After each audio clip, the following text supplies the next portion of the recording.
počuť, pretože viem, že s internetom niekedy u nás v budove býva problém, čo sa týchto prenosov týka. A druhá otázka je, či vidíte prezentáciu, ktorú zdieľam.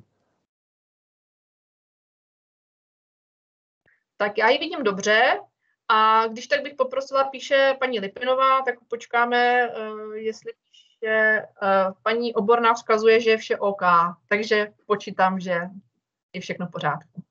Takže tak ja by som teda začal. Super, tak ďakujem pekne za milé privítanie. Ja vás vítam tiež na prednáške o energetike budúcnosti. Takto sme si tú tému zvolili a rád by som vám povedal vlastne niečo o ČEZe a niečo o tom, čo sa v energetike deje a čo prípadne môžeme očakávať, že sa bude diať. Moje meno je Michal Fico, pracujem v stratégii skupiny ČEZ. Zaberáme sa teda už, ako to vyplýva z tej pozície, jednak stratégiou samotnej spoločnosti, ale zameriavame sa aj na nejaké akvizičné procesy, to znamená, pozeráme sa na trh, ktoré spoločnosti by mohli byť zaujímavé a ktoré by sme prípadne mohli kúpiť do našej skupiny, či už v Česku alebo v iných krajinách západnej a strednej Európy. Predpokladám, že všetci poznáte skupinu ČEZ. Dám k tomu také veľmi krátke intro. Je to jedna z 10 najväčších energetických spoločností v Európe. U nás sa vlastne deje všetko, čo sa týka energetiky. To znamená, začíname niekde pri ťažbe, potom tú elektrínu vyrábame, potom ju distribuujeme, nakoniec ju predávame koncovým domácnostiam a zároveň sa zameriavame aj na nejaké nazvem to modernejšie veci, ktoré sa objavili v posledných rokoch v energetike, ako sú napríklad energetické služby, čo sú energetické úspory. Prípadne sa zameriavame na elektromobilitu, vodíkovú mobilitu a všetko možné ostatné, čo sa môže energetiky nejakým spôsobom dotýkať. Celkovo máme asi 32 000 zamestnancov v 8 zemiach, takže naozaj sa jedná o veľkú firmu, v ktorej sa deje veľmi veľa vecí. A môjim cieľom bude vám to dnes nejakým spôsobom priblížiť. Krátky prehľad toho, čo dnes budeme robiť, tie body čítať nemusím, ešte ich uvidíte veľakrát. Začnem tak možno trošku netradične. Energetika a informácie. Poviete si, že čo možno majú informácie spoločné s energetikou. Informácie v dnešnom svete sú veľmi hodnotnou komoditou, za ktorú sú niektoré spoločnosti ochotné platiť veľmi veľa peňazí. Keď sa ale na to pozrieme z nejakého historického vývoja, tak vidíme, že kým sa informácie dostali k ľuďom, respektíve kým sa dostávali k firmám, tak to niekedy mohlo trvať veľmi dlho. Vidíte, že v roku 1600 približne boli len prvé tlačené noviny. Potom 300 rokov neboli žiadne nejaké zásadné inovácie, čo sa prenosu informácií týka, až kým nedošlo rádio, kým nedošiel televízor, kým sme sa nedostali na internet. Že tam ten progres potom začal byť neskutočne rýchly a tie informácie sa začali šíriť veľmi rýchlo.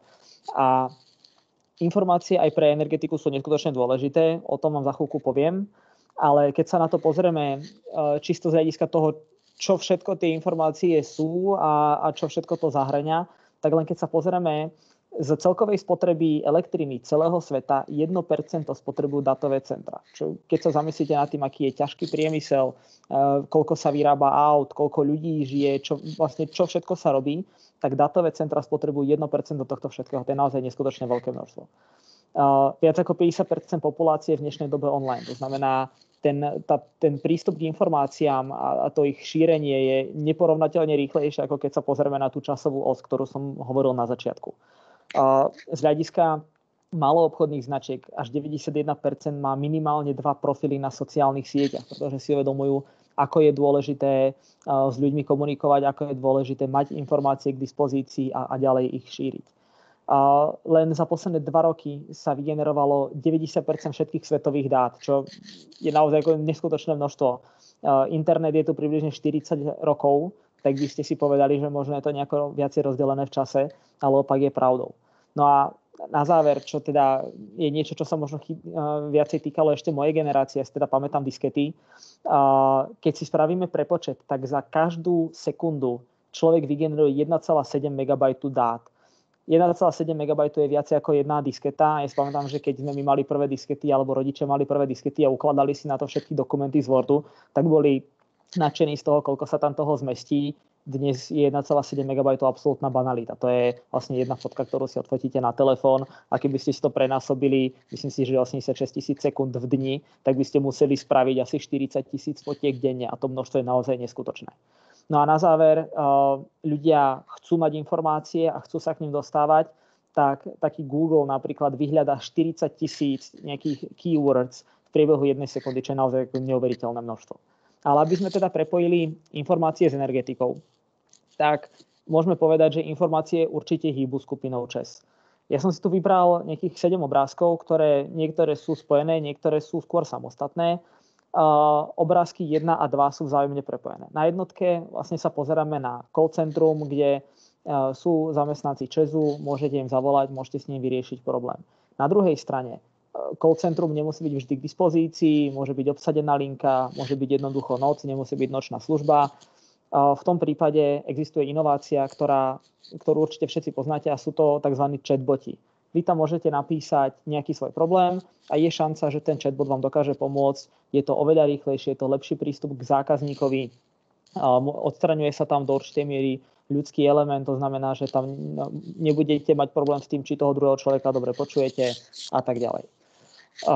Asi najväčšou inováciou v energetike za posledné roky je Smart Grid. Smart Grid je, možno ste už o tom určite počuli, je to inteligentná distribučná sieť, kde dokážete v skutočnom čase zistiť, kde môžu nastať poruchy, aké sú skutočné spotreby, dokážete do toho integrovať decentralizované zdroje, to znamená teraz, ako je rozvoj obnoviteľných zdrojov, solárnych panelov na strechách, prípadne nejakých samostatných vetrákov alebo batériových systémov, tak tá inteligentná distribučná sieť to dokáže do seba integrovať a dokáže z toho získať všetky tie informácie, ktoré sú potrebné. Dokáže v prípade nejaká umelá inteligencia predvídať, či niekde môže nastať nejaký problém, aby sa zabránilo výpadkom a jednoducho celkovo to pomáha stabilite.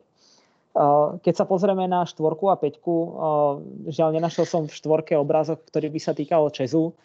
Toto konkrétne je Margaret Hamilton, čo bola softwarová inžinierka z NASA, a ukazuje, koľko papiera bolo potrebného na to, aby sa človek dostal na mesiac. To je všetko ako ten kód, ktorý museli softwarovo napísať, aby tam vôbec mohli odletieť. V dnešnej dobe máme všetko na cloude. A takisto aj pre nás v energetike má tento cloud neskutočný zmysel, pretože sa dokážeme dostať k dokumentom oveľa rýchlejšie, dokážeme v nich vyhľadávať oveľa rýchlejšie. Keď som čítal nejaký článok o tom, keď sa certifikovali, neviem, či to boli Dukovany alebo Temelín, tak tam mali snad 176 000 strán textu, ktoré museli nejako prejsť, nejako prečítať a posúdiť, či to na základe toho je spôsobilé alebo nie. Ja si nedokážem predstaviť skoro 200 000 strán textu, ktorý by bol v inej ako elektronickej podobe, tak aby som s ním dokázal pracovať. Takže nám to umožňuje úplne inú schopnosť pracovania s informáciami aj naprieč firmou, ale aj voči externým ľuďom. Potom máme Neuron Soundware. Neuron Soundware je vlastne zaujímavá portfóliová firma ČESu, ktorá je pod našou investičnou skupinou Inven. A vlastne Neuron Soundware je spoločnosť, ktorá na základe umelej inteligencie dokáže počúvať nejaké, volajú to sound patterns, čiže nejaké ako zvuky v elektrárniach a na základe toho vyhodnotiť, či sa tam nestane nejaké poškodenie. A dokážu to predvídať a tým pádom dokážu spraviť nápravné riešenie skôr, ako nastane nejaký incident, ktorý by mohol potenciálne prerušiť dodávky elektriny. No a na záver, ako fungujeme s informáciami, sú drony. Drony sú obrovský trend za posledných možno 10-15 rokov. Toto konkrétne je fotka z jednej, je to konkrétne z Temelína, kde vlastne operátor toho dronu dokáže sledovať, či je všetko v poriadku, či nie je narušený vzdušný priestor, či niekde sa niekto dovnútra nedostal, ale tieto drony sa dajú používať vo veľa širšom merítku. Napríklad dokážete s tým pomocou infračervenej kamery kontrolovať solárne panely a identifikovať tie solárne panely, ktoré sú poškodené, ktoré nevyrábajú na úrovni svojho potenciálu a dokážete toto nápravné riešenie spraviť oveľa rýchlejšie, ako keby ste každý jeden museli skúmať ručne. Dá sa to použiť na distribučných sústavách, dáte tam 4K kameru, vyletíte do nejakého ťažko dostupného priestoru, nemusíte tam ísť po rebríku na ten stožiar alebo na to elektrické vedenie a viete sa bezpečne pozrieť, či to nie je poškodené a to riešenie je vlastne prakticky instantné. Dovtedy tam museli chodiť ľudia, mohli riskovať svoje životy v prípade, že bolo zlé počasie takto je to všetko spravené v kľude z nejakej dodávky, prípadne z bezpečného priestoru. Keď sa pozrieme na nejaké celkové výzvy, ktoré sa môžu týkať spoločnosti, tak sú definované tzv. Megatrendy. Tieto megatrendy sú definované najväčšími spoločnosťami na svete, ale aj nejakými nezávislými organizáciami, ako je napríklad Medzinárodný menový fond. A vymenovalo sa vlastne 5 megatrendov. Všetkých týchto 5 megatrendov sa týka aj energetiky. Či chceme, či nechceme, tak tá energetika je jednoducho jedna z najdôležitejších vecí, pretože predpokladám, že nikto z vás nedokáže predstaviť, že by sa ráno zobudil a nemohol si zasvietiť, alebo by nemohol zapnúť počítač, alebo by mu nefungoval internet. Vlastne prakticky na všetko, čo dnes robíme, je potrebná elektrina. Prvým z tých trendov sú klimatické zmeny. O tom ste určite počuli, hovorí sa o tom veľa v médiách. Je nejaký čierny scenár, ktorý hovorí o tom, že do roku 2100 sa nám zvýši teplota až o 5,8 stupňa, čo je ako neskutočne vysoká teplota. Predstavte si, že teraz máme priemernú teplotu v lete 25-28 stupňov a zrazu to bude 33-34. Tá klíma sa úplne zmení. Výsledkom bude málo plodín, budú to povodne, môže to byť nedostatok energie, pretože budeme musieť používať viacej klimatizácií a v lete budú väčšie píky. Na svete sa potenciálne zničí habitat. Otázka je, ako sa to týka energetických spoločností. Stále je kopu zdrojov, z ktorých sa vyrába elektrina, ktoré bežia na fosílne paliva. Je to napríklad najznámejšie určite uhlie, o tom ste počuli. Určite ste počuli o tom, že uholné elektrárne sa do nejakého roku v rámci Európy majú zatvoriť, tak aby sme postupne prechádzali na zelenšie zdroje. A je tam nádej, že keď sa toto stane, tak sa nám podarí zvrátiť ten vývoj klimatických zmien. Čo sa týka demografických zmien, narastie nám populácia o viac ako 1 miliardu do roku 2030 a táto populácia bude stárnuť. To znamená, že v 55 krajinách sveta, čo sú väčšinou tie vyspelé krajiny, pretože ten trend pozorujeme v Európe, v Japonsku a vlastne vo všetkých vyspelých krajinách, že populácia skôr stárne. To znamená, budeme mať nedostatok zamestnancov, bude väčší dopyt po zdravotnej starostlivosti a je otázka, či nástup nejakej automatizácie a robotizácie bude dostatočne rýchly na to, aby sme dokázali pokryť tento všetok nárast. A tak ako som povedal, len v ČEZe pracuje viac ako 30 000 zamestnancov a do budúcna môžeme mať problém na to, aby sme tých kvalitných zamestnancov našli. Takže na to určite budeme musieť myslieť a budeme sa musieť prispôsobovať nejakým problémom alebo nejakým výzvam, ktoré z tohoto budú vyplývať. Ďalej sú tu technologické zmeny. Toho už som sa nejakým spôsobom čiastočne dotkol. Je jasné, že stroje sa budú učiť rýchlejšie ako ľudia. Určite to poznáte sami, keď sa učíte na nejakú písomku alebo na nejakú skúšku, že si čítate A4 textu a hovoríte si, že si niečo nedokážete zapamätať. Do toho stroja to jednoducho softwarovo napíšete a ten stroj to má zapísané a funguje. Tak ako už som sa tiež toho mierne dotkol, až 2/3 profesí môžu zažiť automatizáciu svojich úloh až do výšky nejakých 30%. A teraz, ako sa to viaže na energetiku? Sú to nejaké tie drony. Je to napríklad tá umelá inteligencia na odhalenie problémov. Sú to nejaké solárne panely a podobné veci, ktorých pôvodná výrobná cena neskutočným spôsobom klesla a začína sa to stále viac a viac vyplácať, aby sa tie solárne panely inštalovali. Takže tie technologické zmeny sa priamo dotýkajú energetických spoločností a vlastne mali by sme byť niekde na vrchole tej krivky tých technológií a snažiť sa byť tí, ktorí budú tzv. Disruptors, aby sme dokázali udržať ten trend, že sme stále jedna z najväčších energetických spoločností v rámci Európy. Ďalším štvrtým trendom je urbanizácia. Vo veľkých mestách bude nedostatok bývania a celkovo priestoru.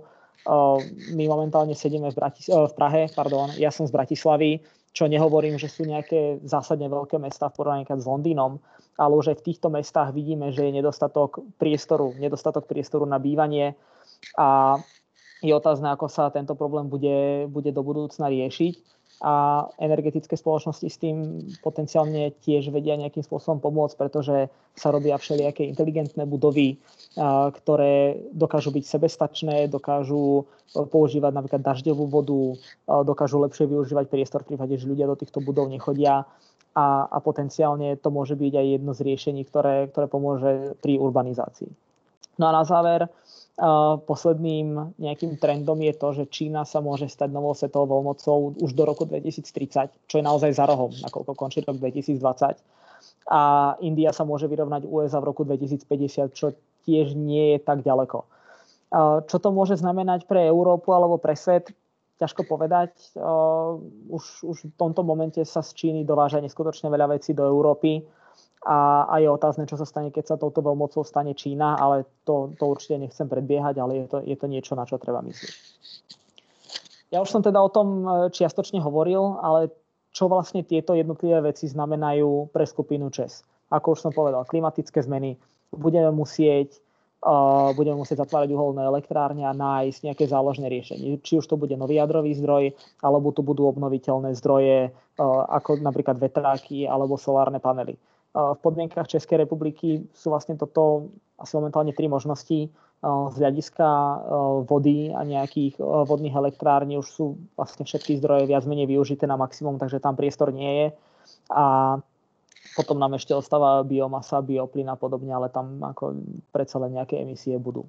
Demografické zmeny, už som spomínal, budeme musieť konštantne inovovať to, ako vlastne pristupujeme k zamestnancom, ako s nimi pracujeme. Jedným napríklad pekným príkladom je to call centrum a tí chatboti. Nehovorím, že to call centrum nahradíme, ale ten chatbot nám môže postupom času pomôcť k tomu, že keď nebudeme vedieť nájsť ľudí do call centra, tak ten chatbot to dokáže nejakým spôsobom zastúpiť. Technologické zmeny, to je úplne jasné. To sa inovuje každý deň. Keď príde niečo nové, tak sa tým musíme zaoberať, musíme sa pozrieť na to, či by sme to vedeli využiť, ako by sme to vedeli využiť. A väčšinou tie nové technológie nám dokážu ušetriť náklady, dokážu chrániť ľudské životy a dokážu celkovo zvyšovať nejaký hospodársky výsledok spoločnosti. A ako som povedal, urbanizácia, tam môžeme pracovať na úrovni energetických služieb, skúšať tie budovy nejako inovovať, lepšie využívať priestor, ktorý už je momentálne nedostatočný a možno z toho vidieť nejaké rozumné riešenie. Takisto je tam kopu riešení v oblasti dopravy a mobility. Nové svetové veľmoci, to uvidíme, čo ukáže čas. A keď sa pozrieme už na úplne konkrétne veci, ktoré sa týkajú energetiky, tak som si vybral približne nejakých 6 bodov, ktorým by som sa chcel teraz venovať. Prvým, ktorý už som spomenul, je uhlíková neutralita do roku 2050. Uhlíková neutralita do roku 2050 znamená, že nebudeme môcť byť emitentom CO2 viacej, ako budeme to CO2 z atmosféry odoberať. To znamená, tie emisie CO2 budú vždy, ale na druhej strane budeme musieť robiť nápravné riešenia, ktoré to CO2 budú pohľcovať na tej ako keby opačnej strane krivky. Je to napríklad vysádzanie stromov. Otázka je, čo s uhlím? Momentálne uhlie je stále veľmi dôležitý zdroj na to, aby nám stále svietilo svetlo, aby všetko fungovalo tak, ako má, pretože uholnú elektráreň naštartujete a funguje. A nemusíte s ňou prakticky nič robiť. Funguje 95, 97, 98% času v roku. Ale teda uhlie je samozrejme špinavé a teda otázka je, čo je zdrojom budúcnosti. Zdrojom budúcnosti samozrejme sú obnoviteľné zdroje, je to solár, je to vietor. Otázka je, že či Česká republika, prípadne Slovensko má napríklad dostatok potenciálu na veterné elektrárne. V prípade Slovenska vám viem povedať, že skôr nie, pretože oblasti, kde dobre fúka, tak sú chránené zo zákona. Je to väčšina priestoru je v Tatrách a časť je na juhu Slovenska, ale tam to až tak dobre ako nebeží. Čo sa týka soláru, tak to by potenciálne mohlo ísť, ale aj solár so sebou nesie určité problémy, kedy potom tie panely budeme musieť nejako recyklovať. Účinnosť nie je stále dobrá, zároveň nesvieti v noci, takže je potrebné nájsť nejaké ďalšie riešenie. Ďalšou otázkou je, čo hovoria na to investori. Investori, hlavne teda s nástupom covidu, čo je veľmi zaujímavé, sa začali orientovať viacej na tzv. Udržateľné investície. To znamená, chcú vidieť, že tá investícia je tzv. ESG, čo znamená Environmental, Social a Governance. Aby vlastne tá investícia, aby ten primárny dôvod za ňou nebol len zarobiť, ale zároveň, aby tam bol aj nejaký benefit na životné prostredie, prípadne na ľudí. Takže to teraz určite vidíme a dotýka sa to aj ČEZu a musíme na to nejako myslieť. Ďalším veľkým trendom v energetike je mobilita. Určite ste všetci zachytili elektromobily, všetci viete, ako funguje Tesla. Tie implikácie sú ale oveľa väčšie. V niektorých mestách napríklad už je zákaz vjazdu aut do centra mesta v prípade, že to nie je elektrický alebo minimálne hybridný motor. V Nemecku zaviedli, myslím si, že vo všetkých alebo vo väčšine veľkých miest tie ich zelené emisné stickery, ktoré si musíte kúpiť v prípade, že máte diesel alebo benzín. Sú s tým nejaké dodatočné náklady, ktoré sa potom používajú na odvrátenie tých klimatických škôd, ktoré auta splnia. Počíta sa s tým, že sa úplne prestanú vyrábať dízlové motory. Lenže dízlové motory v súčasnej dobe tvoria veľmi veľké percento aut a bude potrebné ich nejako nahradiť. Takže elektromobilita určite do toho musí vstúpiť, ale na druhej strane, keď sa pozriete na ceníkové ceny elektromobilov, tak je to momentálne strašne vysoké a človeku sa to neoplatí. To znamená, je otázka, ako do toho budú vstupovať energetiky, ako do toho budú vstupovať vlády, aká bude motivácia na to tie elektromobily kupovať. Ďalším veľkým trendom prípadne je vodíková mobilita, ktorá ale žiaľ nemá úplne najlepšie renomé, pretože sa hovorí o tom, že vodík môže celkom dobre vybuchovať. Keď ste videli, ako horí Tesla na americkej diaľnici, stalo sa to možno rok, dva dozadu a nedalo sa to uhasiť, tak ako žiaľ, tie rizika jednoducho pri týchto v súčasnosti menej komerčných riešeniach sú aj vždy budú. Ďalším veľkým trendom, ktorým sa my zaberáme, sú energetické úspory.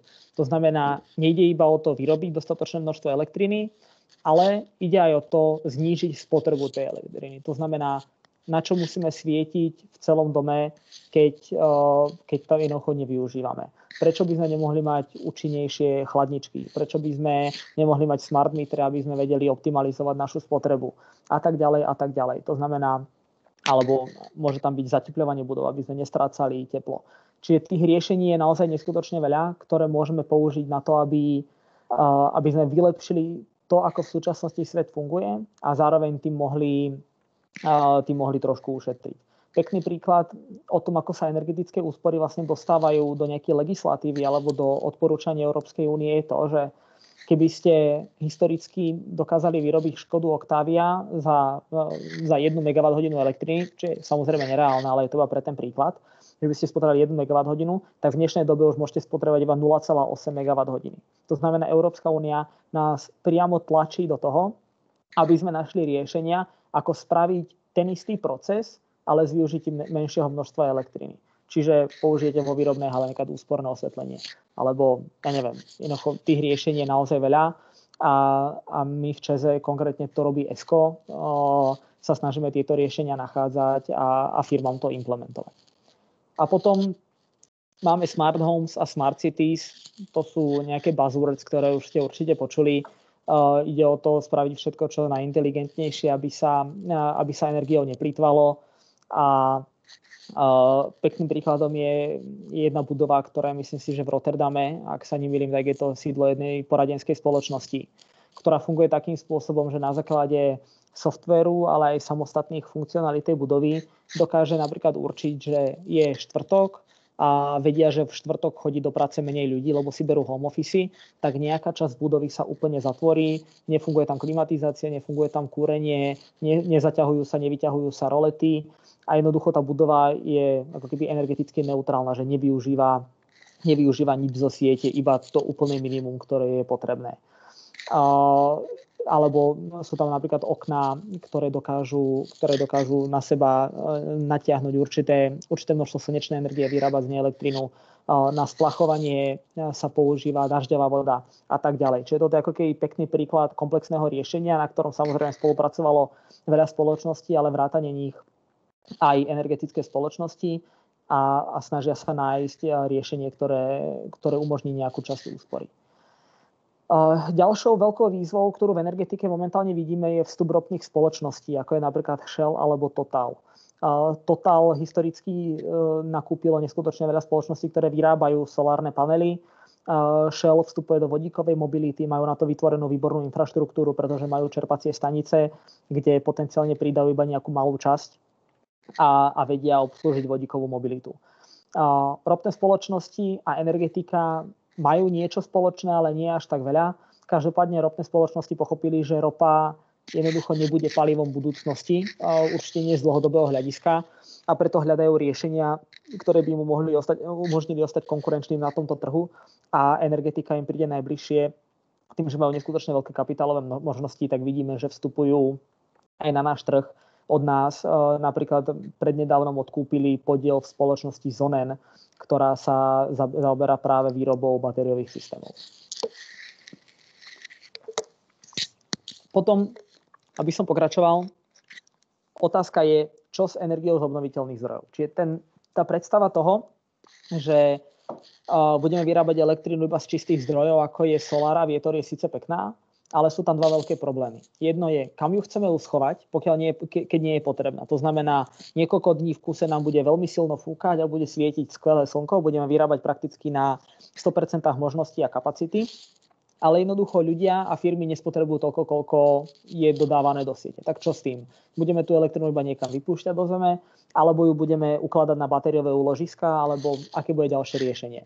Batériové úložiska samozrejme sú tým najlepším riešením, avšak stále je táto technológia relatívne drahá a môže byť považovaná za nie úplne najefektívnejšiu. Potom je druhá otázka, čo keď nesvietí a nefúka. Odpoveďou sú tiež batériové systémy, kde si teda naakumulujeme túto energiu, ktorú sme predtým vyrobili a nespotrebovali.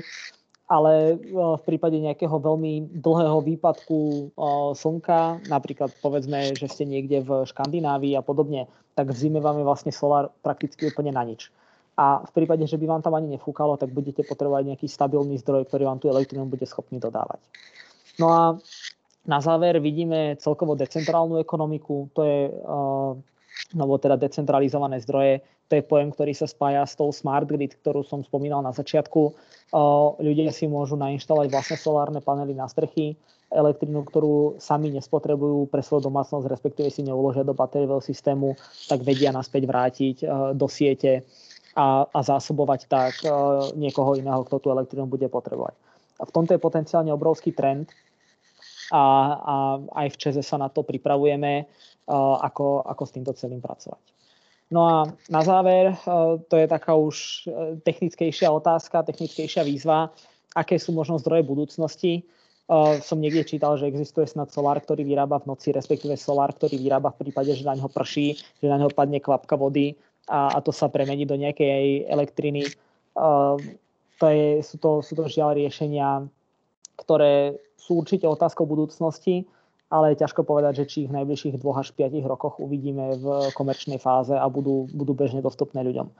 To isté sa týka nejakých nových konceptov veterných elektrární, kde som videl nejaké rôzne balóny, šarkany, vrtule, ktoré sú natiahnuté do hora, prečerpávacie veterné elektrárne spolu s vodou a tak ďalej. Tých riešení sa vymýšľa naozaj neskutočne veľa, alebo jedno, čo sa mne teda veľmi páčilo, je to konkrétne v Turecku na jednej diaľnici. Ako máte stredové zvodidla medzi dvomi pruhmi, smermi, tak sa tam dá taká, vyzerá to ako tyč, a keď auto okolo neho prejde, tak samozrejme vytvára nejakú vzduchovú vibráciu a tá vzduchová vibrácia ako rozhýbe tú tyč, tak to sa pretavuje do nejakej elektriny. Dalo by sa to potenciálne využiť aj na letisku, predsa len vieme, že tam tie vortexy z lietadiel, ktoré nekad štartujú, sú neskutočne veľké. Čiže naozaj sa toho dá vymyslieť relatívne veľa. No a potom je nejaký future tech a to je s otázkou, to je niečo, čo stále chodí a čo je neskutočne zaujímavé sledovať. Napríklad v minulosti som čítal, nie je to teda zdroj, ale je to nejaký spôsob odčerpávania CO2 a nejakému týmu sa podarilo z toho vytvárať tehly, ktoré následne dokážete použiť pri stavbe domu a to CO2 je tam naozaj uložené na veľmi, veľmi veľkú dlhú dobu. Takže toto je nejakých tých 6 všeobecných výziev v energetike. Nad rámec toho Organizácia spojených národov definovala nejaké svoje Sustainable Development Goals, to znamená nejaké ciele udržateľného rozvoja. Tuto som tých cieľov, myslím, 17. Ja som ich vybral 12, ktoré sú konkrétne relevantné pre energetické spoločnosti. Myslím si, že nemusím zachádzať do nejakého extra detailu, ale vidíte, že naozaj je to širokospektrálna vec a konkrétne týchto 17 cieľov je veľmi previazaných aj na tých investorov a investori stále viac a viac chcú vidieť, že spoločnosti s týmito cieľmi pracujú a snažia sa ich nejako implementovať do svojho podnikania tak, aby jednoducho zlepšili tento svet a potom sú tí investori ochotní dať nám peniaze. To znamená, ono je to nejaký kolobeh, je to viacero tzv. Stakeholders, ktorí sa na seba viažú a ktorí sa zároveň ovplyvňujú. To znamená, keď sa nekad pozrieme na quality education, tak určite chceme, aby naši zamestnanci dostávali najlepšie možné vzdelanie. Môžeme chcieť rozvíjať aj, aby sa deti našich zamestnancov dostali k dobrému vzdelaniu, aby potom prípadne boli perspektívnymi zamestnancami. Chceme využívať vodu nejakým udržateľným spôsobom, chceme, aby nebola znečistená, chceme, aby bola prístupná, pretože je to ľudské právo. Chceme dodávať dostupnú a čistú energiu a tak ďalej. Že naozaj týchto 12 konkrétnych cieľov sa viaže na skupinu ČEZ každý jeden deň a musíme s nimi nejakým spôsobom počítať. To znamená, nie je to u nás izolovaná aktivita, máme elektráreň, vyrobíme elektrínu a viacej nás nezaujíma. Je to komplexný proces, kde sa naozaj zamýšľame úplne nad všetkým a snažíme sa, aby sme fungovali, keď to prežením až ako krajina. Naozaj, že u nás sa deje všetko a chceme, aby sme boli na tej správnej strane, ktorá pomôže, aby sa nám tu lepšie žilo. Keď sme teda pri tých informáciách a energetike, je veľmi zaujímavé pozrieť sa na takú štúdiu od Bloombergu, kde skúmali nejaké obory budúcnosti a čo sa dá očakávať do budúcna.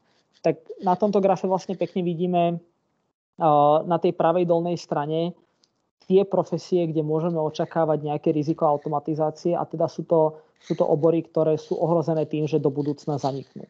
Čiže môžu to byť nejakí skladníci, môžu to byť nejaké baliace služby, pokladníci a tak ďalej. Jednoducho všetko miesta, kde už v dnešnej dobe si dokážeme predstaviť to, že by to bolo nejakým spôsobom autodomné a automatizované.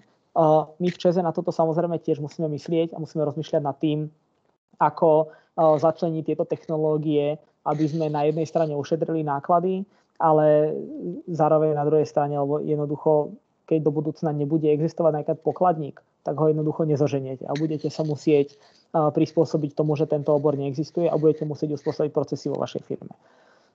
Práca za posledných 15 rokov sa veľmi zmenila. Keď sa nekad pozrite, že zrazu existuje manažer sociálnych médií alebo sú developeri apiek do smartfónu, ľudia, ktorí robia podcasty, to je niečo, čo 15 rokov dozadu neexistovalo a začalo existovať až naozaj s rozmachom internetu a farebných displejov. No a keď sa pozrieme do úplnej budúcnosti, tak všetko sa bude ďalej dostávať k tým informáciám. To znamená, budeme potrebovať ľudí, tzv. Data detectives, ktorí budú vedieť určite, či dáta, ktoré sme získali, sú správne, alebo či nás na nich niekto neklame. Budeme potrebovať človeka, ktorý bude tzv. ESO, ako Ethical Sourcing Officer, čiže človek, ktorý vám povie, že či to, čo kupujete, je správne, že to kupujete nielen z hľadiska toho, či je to najlacnejšie, ale aj to, či sme tú surovinu dostali správnym spôsobom. Napríklad v dnešnej dobe sa veľa hovorí o dažďových pralesoch v Amazonke, aby sme jednoducho nekupovali produkty, ktoré sú z palmového oleja, ktorý je tam vysadený na úkor dažďových pralesov. A tak ďalej. Ale vidíte, že naozaj všetkých tých 8, ktoré sú tuto vypísané, sa budú týkať dát a budú sa týkať informácií. A je úplne jedno, či pracujete v energetike alebo niekde inde. Bude sa na toto treba pozerať. A teda ešte na záver, a to už dávam potom priestor aj do diskusie. Vidím, že sa mi podarilo skončiť asi o 5 minút skôr, ako som chcel. Ste mladá generácia ľudí, ak chápem správne, tak ste zo stredných škôl, to znamená, že ste vo veku, kedy sa musíte rozhodnúť, kam pôjdete na vysokú školu, prípadne či pôjdete na vysokú školu. Záleží na tom, aby ste sa rozvíjali, záleží na vašom názore, budete neskutočne dôležitou generáciou do budúcnosti, pretože naozaj klimatické zmeny sú reálne a myslím si, že do budúcna s tým bude veľký problém a bude potrebné nájsť nejaké riešenie na to. A práve budete tou generáciou, ktorá môže rozhodnúť o tom, akým smerom sa svet bude uberať. Takže ja vám určite prajem veľa šťastia, aby ste sa rozhodli čo najlepšie.